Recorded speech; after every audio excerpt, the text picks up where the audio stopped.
gaseous exchange. Wherever this is taking place in the body, it relies on one primary function, that's diffusion.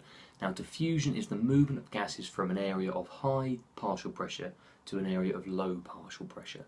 Now, partial pressure refers to the actual the pressure exerted by one particular gas when in a mixture or a combination of multiple gases.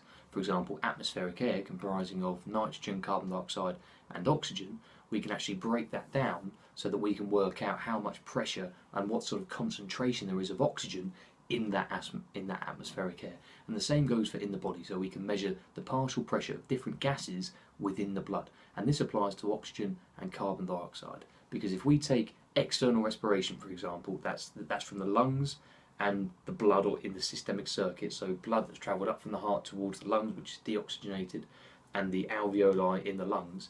This join is where external respiration takes place. And because we've just taken a breath in from the local environment, we've got high partial pressures of oxygen inside of our alveoli. And because of this high partial pressure, when compared to the partial pressure of oxygen inside the deoxygenated blood returning from the working muscles and organs to the lungs, because of this we have what's known as a diffusion gradient.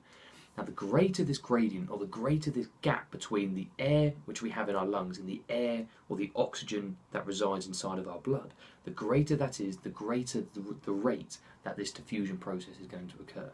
Now, because the blood is deoxygenated, at rest the gradient isn't going to be too much, but because there is still an area of high and low, there is going to be that movement of gas. So the oxygen from inside of our alveoli is going to go across the membrane and the wall of the alveoli and into our capillaries. So this is now turning or creating oxygenated blood.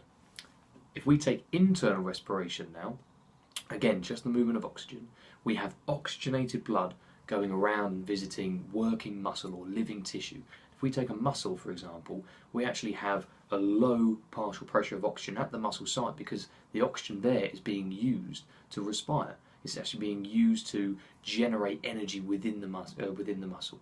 So because the O2 is very low, or the partial pressure of the oxygen is low in the muscle, and we have oxygenated blood arriving, we again have that diffusion gradient. High amounts of oxygen in the blood, low amounts of oxygen in the muscle. This gradient allows movement to occur until equilibrium is reached and the partial pressures balance out. Now, if we take CO2, it's the same process which happens at the same time at external respiration sites and internal respiration sites. It's very easy to get confused and think that CO2 happens one place and O2 happens the other place. They're merged. It's happening at the same time at each of the external sites and internal sites. But if we take deoxygenated blood, because of respiration at the muscle sites, CO2 is going in to the blood and being taken back up to the lungs for expiration. Now, CO2 in the blood there's a high partial pressure. And because of the air that we take in from the atmosphere has a low amount of CO2 in, or a low partial pressure, we again create this diffusion gradient. High CO2 levels inside of the blood, low CO2 levels inside the alveoli. Therefore, this causes the gradient and CO2 will move from the capillaries into the alveoli. That's at the external respiration site.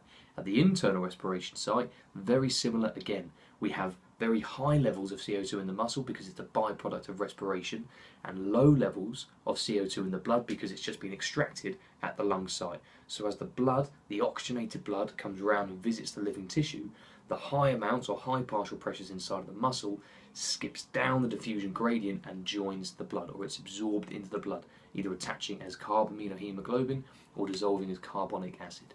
It then gets transported up and the process repeats. So external and internal respiration very much relying on diffusion, which is the transfer of gases from high partial pressure to low partial pressure. The greater that gradient that's created, the faster the rate of diffusion will occur.